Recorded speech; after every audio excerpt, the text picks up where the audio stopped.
안녕하십니까. 만화공인중개사의 저자 이용훈입니다. 오늘은 부동산 공법 제41강 제5편 주택법의 3. 주택의 건설 등 세 번째 시간이 되겠습니다.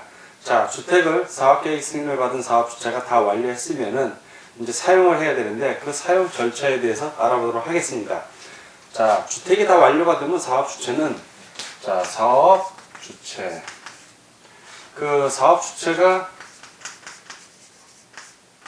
주택을 완료하거나 또는 그 대지조성 사업을 완료했을 때는 그 계획 승인권자, 시군구청장입니다. 시군구청장에게 이 주택을 다 완료했으니까 완료를 하게 해주십시오 라고 신청을 해야 됩니다. 바로 사용검사 신청입니다. 사용검사 신청.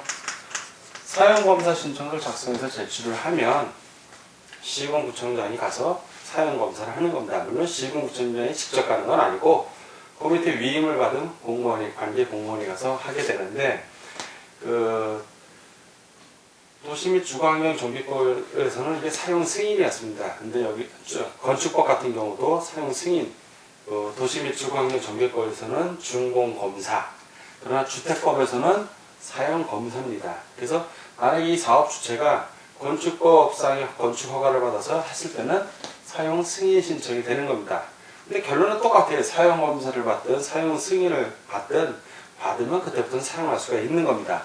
자, 그러면 이렇게 신청을 하면 사용 검사는 언제 해야 되나? 이제 가서 사용 검사를 해야 될 겁니다. 그러면 사용 검사 신청일로부터 며칠 이내? 15일 이내에 그 사용 검사를 하면 됩니다. 검사를 해서 검사가 완료되면 검사가 완료됐다고 승인을 해주는 겁니다. 그러면 그때부터 이제 사용 검사를 15일날 해서 사용 검사가 완료되면 검사를 해주면 요 이후 사용 검사 이후 뭐 할 수 있다? 사용을 하면 됩니다. 사용 수익을 하면 되는 겁니다. 사용 수익을 하면 되는 거예요. 자, 그런데 이 사업 주체가 국가라든가 예외가 있겠죠. 항상 국가라든가 한국 토지주택공사 이런 경우에는 사용검사를 시군구청장에게 받는 게 아니라 누구에게 받는다? 이때는 국토해양부 장관에게 받는 겁니다. 왜? 그 사업계획 승인도 국가나 한국토지주택공사 같은 경우에는 국토해양부 장관이 했기 때문에 그렇습니다. 자, 그리고 사업주체가 예를 들어서 대단히 아파트를 졌다 치면 각 동별로 아파트를 하나 짓는 게 아니라 여러 동으로 이렇게 질 겁니다. 이런 경우에 각 동별로도 하나씩, 개별 동별 하나씩도 사용검사 신청을 할 수 있습니다. 그 사용검사를 받게 되면 해당 관련 인허가를 다 받은 걸로 의지해 줍니다. 근데 사업주체가 예를 들어서 파산하는 경우도 있어요. 자, 이렇게 파산 중간에 사용검사 하기 전에 완료를 못한 상태에서 파산을 하면 어떻게 되나? 이럴 때는 이 공사를 하기로 한 시공사를 보증하는, 즉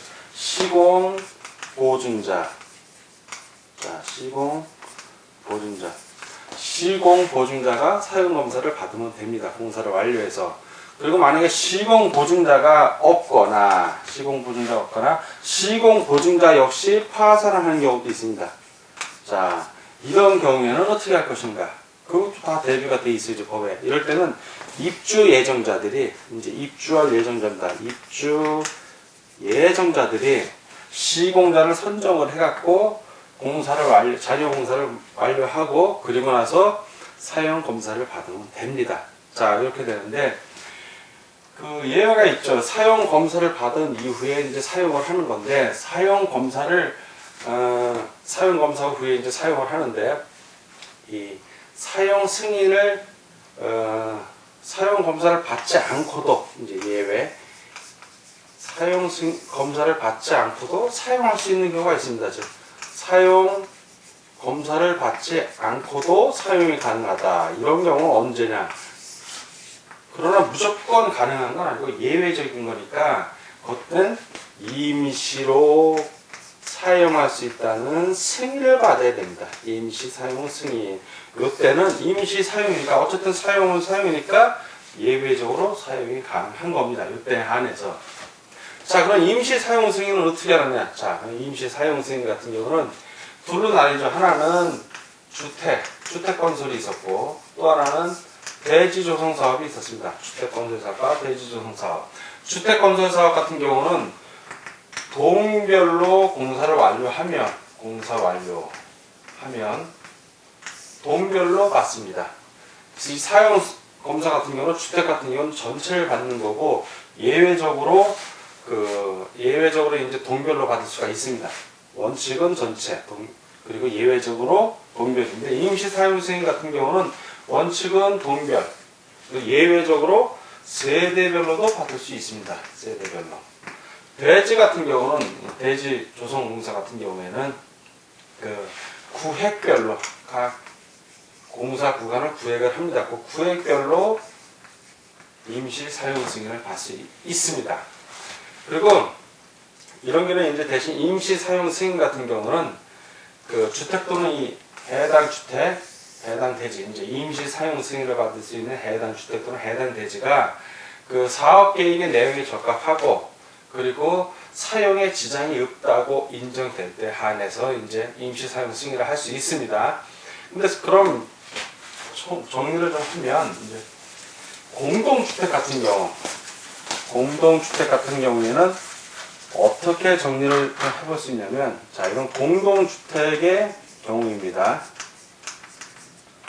공동주택 같은 경우는 원칙은 뭘 봐야 된다? 사용 검사를 받아야죠. 자, 원칙은 사용 검사를 받아야 됩니다.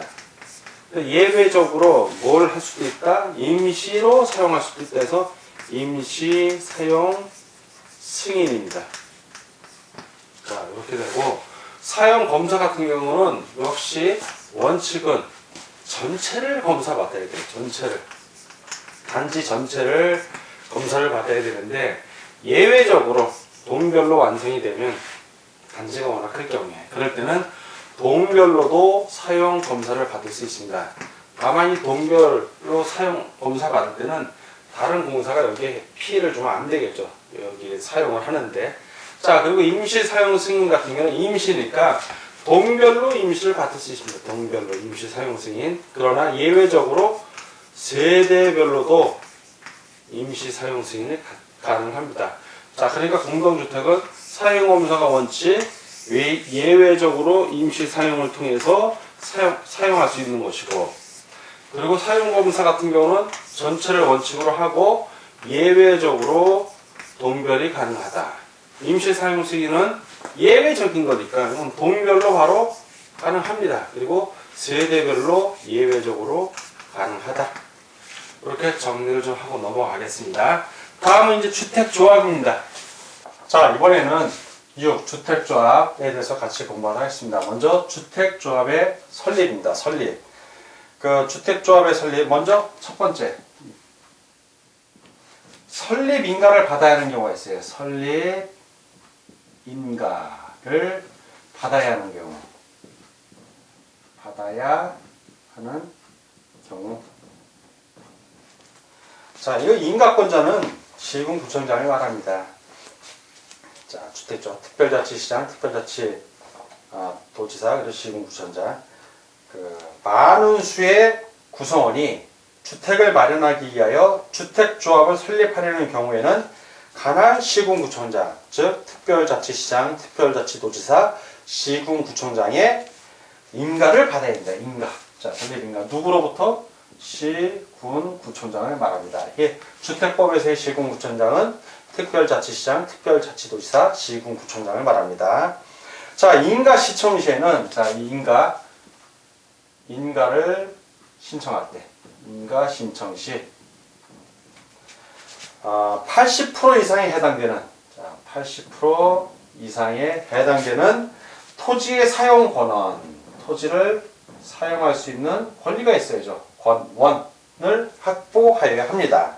그리고 주택조합과 등록사업자가 공동으로 사업을 시행하면서 시공할 경우입니다. 이 경우에는 등록사업자는 시공자로서의 책임이 있으며 또한 자신의 귀책 사유로 사업 추진이 불가능하게 되거나 지연됨으로써 조합원에게 입힌 손해를 배상할 책임도 있습니다.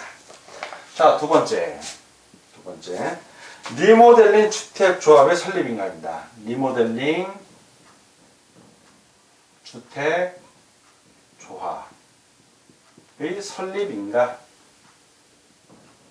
아까 1번은 많은 수의 구성원의 주택을 마련하기 위하여 주택조합을 설립하는 경우이고 2번은 리모델링 주택조합의 설립인가입니다. 그래서 주택을 리모델링하기 위하여 주택조합을 설립하는 경우에는 다음의 구분에 따른 구분 소유자와 의결권의 결의를 증명하는 서류를 첨부하여 관할 시, 군, 구청장의 인가를 받아야 한다. 자, 두 가지 경우로 나뉘는데 첫 번째는 주택단지 전체를 리모델링하는 거예요. 전체를 리모델링할 때는 주택단지 전체 및 각 동의 구분 소유자와 의결권에 전체도 해당이 되고 각 동도 해당이 돼요. 자, 이 각 동도 해당이 되고 그래서 구분 소유자와 그리고 또 의결권에 각 몇 분의 몇 이상? 3분의 2 이상의 결의가 필요합니다.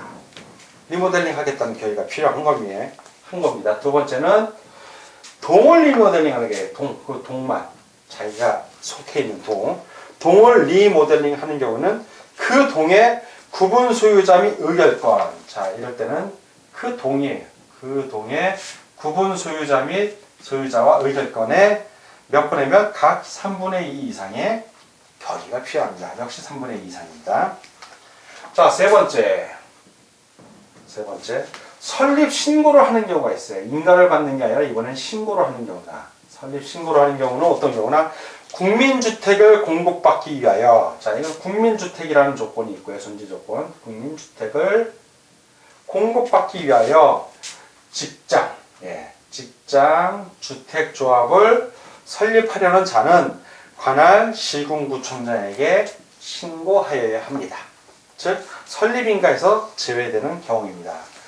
다음 주택의 조합원 우선 공급에 대해서 같이 알아보도록 하겠습니다. 자, 이번에는 주택의 조합원 우선 공급에 대해서 알아보겠습니다. 주택의 조합원 우선 공급 1. 주택조합은 리모델링 주택조합은 제외합니다. 주택조합은 그 구성원을 위하여 건설하는 주택을 그 조합원에게 우선 공급할 수 있다. 자, 두 번째는 국민주택을 공급받기 위한 직장주택조합에 대하여는 사업주체가 국민주택을 그 직장주택조합원에게 우선 공급할 수 있습니다. 자, 다음 조합원의 수 등에 대해서 같이 알아보도록 하겠습니다. 조합원의 수. 자, 먼저 1. 조합원의 수는 주택조합은 주택건설 예정 세대수의 2분의 1 이상의 2분의 1 이상의 조합원으로 구성을 하되 그 조합원은 몇 명 이상이어야 한다? 20명 이상이어야 합니다. 엔드죠, 엔드 이상이어야 합니다. 다만 리모델링 주택조합은 그러하지 아니합니다. 그리고 두 번째, 리모델링 주택조합의 설립에 동의한 자로부터 그 건축물을 취득한 자는 조합이 설립에 동의한 것으로 봅니다. 자, 리모델링의 경우에 리모델링 설립에 동의한 자로부터 건축물을 취득한 자니까 역시 동의한 걸로 보는 겁니다. 자, 세 번째, 투기과열지구에서 설립인가를 받은 지역주택조합이 구성원을 선정하는 경우에는 신청서의 접수 순서에 따라 조합원의 지위를 인정하여서는 아니 된다. 자, 투기과열지구에서는 신청서의 경우에 접수 순서에 의하여 조합원의 지위를 인정하여서는 아니 된다. 이 세 가지 사항 조합원의 수 등에서 자주 나오는 거니까 꼭 알아두시기 바랍니다. 다음 조합원의 자격입니다. 조합원의 자격은 크게 세 가지로 구분됩니다. 조합원의 자격은 첫 번째는 지역주택조합. 자, 지역주택조합의 조합원 자격. 두 번째는 직장주택조합 조합원의 자격. 마지막으로 세 번째는 리모델링이죠. 리모델링 주택조합. 이렇게 이 자격 세 가지로 크게 구분이 돼요. 먼저 지역주택조합원의 자격 요건을 보는데, 이거는 그 요건을 모두 갖춰야 돼요.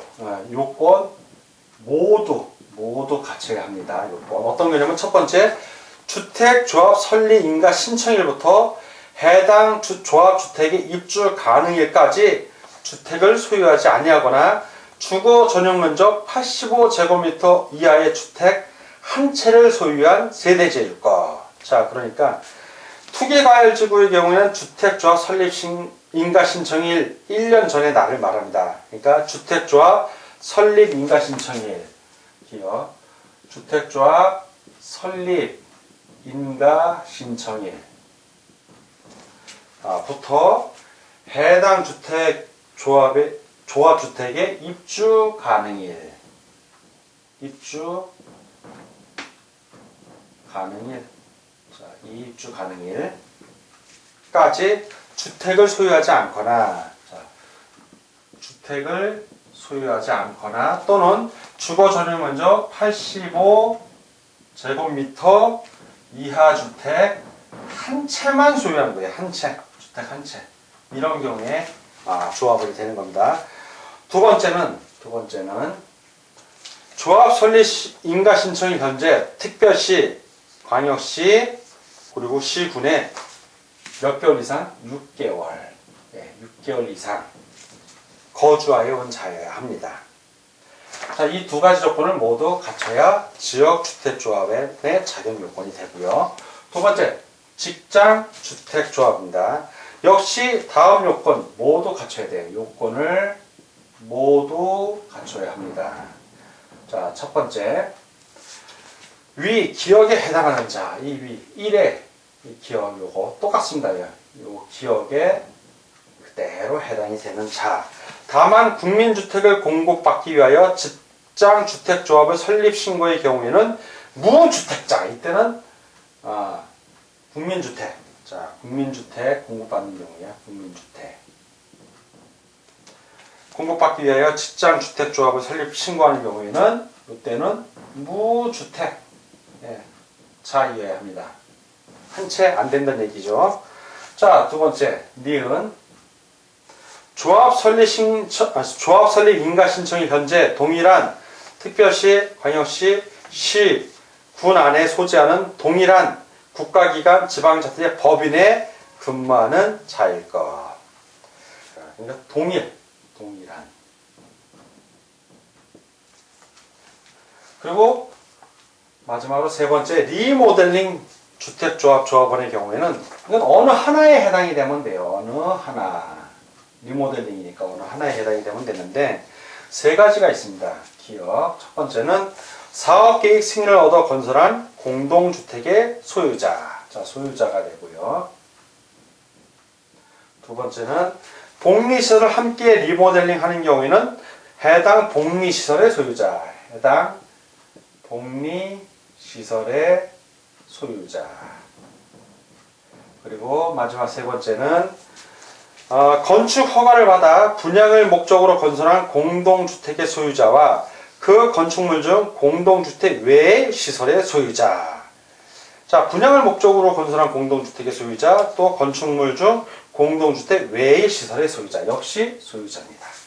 자, 이 경우 해당 공동주택 또는 복리시설의 소유권이 여러 사람의 공유에 속하는 경우 그 여러 사람을 대표하는 1인을 조합원으로 봅니다.